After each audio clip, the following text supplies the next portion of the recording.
இயேசு கிறிஸ்துவின் இனிதான நாமத்தில் உங்கள் அனைவருக்கும் என் அன்பின் வாழ்த்துக்கள். இன்றைய தினம் உங்களுக்காக கொடுக்கப்பட்ட வேத வசனம் உபாகமம் 34ஆம் அதிகாரம் 9ஆம் வசனம்.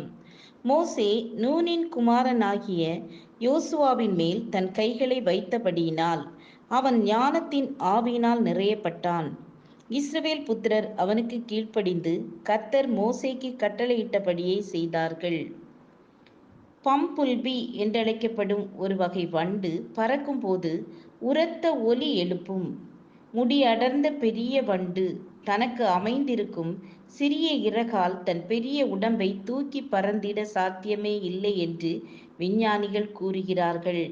ஆனால் என்னால் முடியும் என்று சாதித்திருக்கிறது இந்த வண்டு.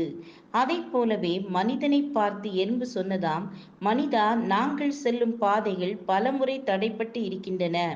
ஆனால் நாங்களோ சந்தோஷத்தோடு மாற்று வழியை தெரிந்து கொண்டோம். நாங்கள் ஏறின சுவற்றிலிருந்து பலமுறை கீழே தள்ளப்பட்டுள்ளோம்.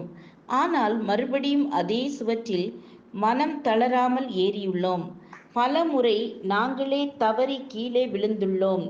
ஆனால் எதையும் முடியும் என்று நினைத்ததால் சாதித்தோம். முடியும் என்ற எண்ணம் எங்களுக்கு சாகும் வரை உண்டு. ஆனால் பலவான்கள் ஆகிய உங்களுக்கு ஏன் இல்லை என்றதாம்.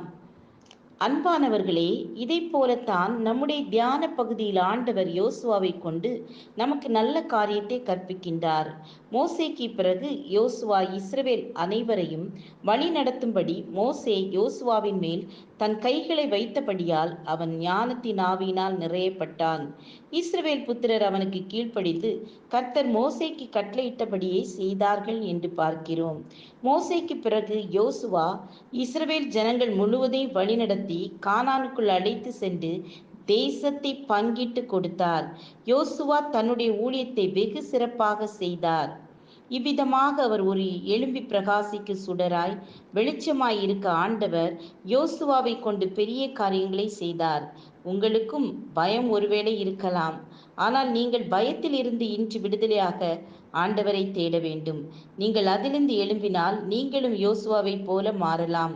கர்த்தர் உங்களையும் யோசுவாவை போல ஊழியத்தில் பயன்படுத்துவாராக. தேவனால் கூடாத காரியம் ஒன்றுமில்லை. எழும்பி பிரகாசி, உன் ஒளி வந்தது. ஜெபம் செய்வோம். எங்கள் ஆண்டவரே, நாங்களும் எங்கள் பயத்திலிருந்து விடுதலையாகி யோசுவாவை போல எழும்பி பிரகாசித்து உமக்காக ஊழியம் செய்ய எங்களை ஆசீர்வதித்தருளுங்க. இயேசுவின் நாமத்தில் பிதாவே, ஆமேன், ஆமேன். God bless you.